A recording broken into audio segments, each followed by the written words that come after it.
Cuando llegó a Jerusalén, trataba de juntarse con los discípulos, pero todos le tenían miedo, no creyendo que fuese discípulo. Entonces Bernabé, tomándole, lo trajo a los apóstoles y les contó cómo Saulo había visto en el camino al Señor, el cual le había hablado, y cómo en Damasco había hablado valerosamente en el nombre de Jesús. Y estaba con ellos en Jerusalén, y entraba y salía, y hablaba denodadamente en el nombre del Señor, y disputaba con los griegos, pero éstos procuraban matarle. Cuando supieron esto los hermanos, le llevaron hasta Cesarea y le enviaron a Tarso. Entonces las iglesias tenían paz por toda Judea, Galilea y Samaria, y eran edificadas andando en el temor del Señor, y se acrecentaban fortalecidas por el Espíritu Santo.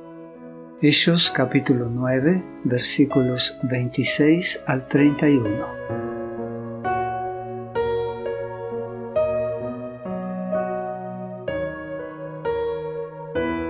Al llegar a la ciudad donde antes era conocido como Saulo el perseguidor, trataba de juntarse con los discípulos, pero todos tenían miedo de él, porque no creían que de veras fuera discípulo. La iglesia de Jerusalén tenía todo el derecho de temer a Saulo. Lo último que supieron de él fue que había abandonado la ciudad como un rayo en una de sus furiosas persecuciones contra los creyentes. Ahora, 3 años después, vuelve a aparecer de repente. ¿Qué se imaginaría cualquier miembro de la iglesia? El registro del pasado de Saulo estaba tan lleno de violencia que no coincidía con la tranquila lectura del sábado. Todo lo que podían imaginar era que estaba tramando algún ingenioso engaño para infiltrarse en la iglesia y obtener una lista de los miembros.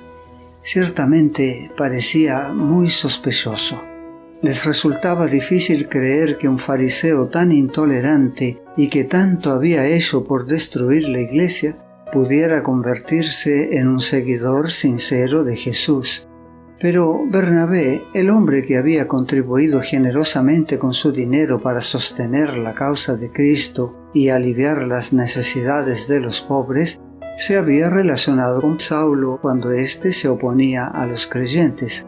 Cuando se enteró de que Saulo había vuelto a la ciudad, trató de reanudar su relación y escuchó atentamente su testimonio con respecto a su milagrosa conversión y su experiencia desde entonces. Bernabé creyó plenamente que Saulo decía la verdad, lo recibió y lo llevó de la mano a la presencia de los apóstoles. Relató entonces el incidente que acababa de escuchar, que Jesús había aparecido personalmente ante Saulo mientras éste se encontraba en camino a Damasco, que había hablado con él, que Saulo había recobrado la vista en respuesta a las oraciones de Ananías, y que de allí en adelante había sostenido en las sinagogas de esa ciudad que Jesús era el Hijo de Dios, lo que finalmente le obligó a huir para salvar la vida. Al oír esto, los apóstoles no vacilaron más. No podían oponerse a Dios.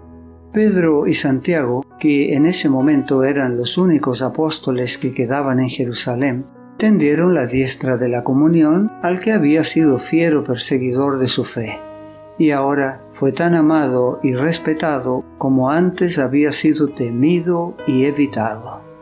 Entonces se reunieron los 2 grandes personajes de la nueva fe, es a saber, Pedro, uno de los compañeros elegidos de Cristo mientras estuvo en la tierra, y Saulo el fariseo, que después de la ascensión de Jesús lo vio cara a cara y habló con él, y también lo vio en visión y se enteró de la naturaleza de su obra en el cielo. La primera entrevista fue de mucha importancia para ambos apóstoles, pero fue de corta duración, porque Saulo estaba ansioso de dedicarse a los negocios de su maestro. Pronto la voz que había disputado tan vigorosamente con Esteban se escuchó en la misma sinagoga mientras proclamaba osadamente que Jesús era el Hijo de Dios, abogando de ese modo por la misma causa que Esteban había muerto por vindicar. relató su propia maravillosa experiencia, y con el corazón lleno de ansiedad por sus hermanos y ex asociados, presentó las evidencias de las profecías, tal como lo había hecho Esteban, de que Jesús, el que había sido crucificado, era el Hijo de Dios.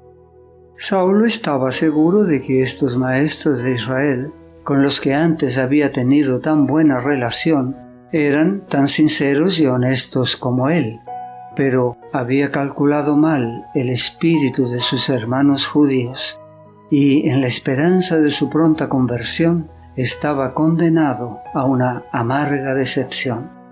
Aunque hablaba con valentía en el nombre del Señor y disputaba con los griegos, los dignatarios de la iglesia judaica no quisieron creer y procuraban matarle. El dolor llenaba su corazón. De buena gana habría entregado su vida si por ese medio hubiera podido llevar a algunos al conocimiento de la verdad. Con vergüenza pensó en la parte activa que había tomado en el martirio de Esteban, y ahora, en su ansiedad por borrar la mancha que descansaba sobre alguien tan falsamente acusado, trató de vindicar la verdad por la que Esteban había dado su vida.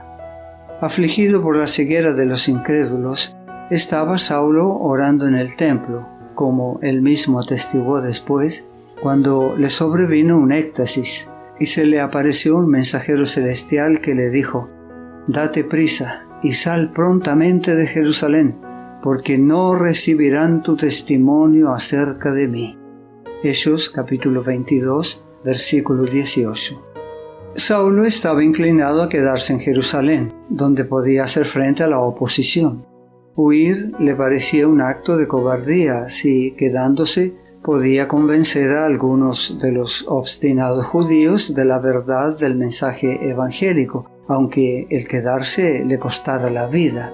Así que respondió: «Señor, ellos saben que yo encarcelaba y azotaba en todas las sinagogas a los que creían en ti, y cuando se derramaba la sangre de Esteban, tu testigo, yo mismo también estaba presente y consentía en su muerte, y guardaba las ropas de los que le mataban.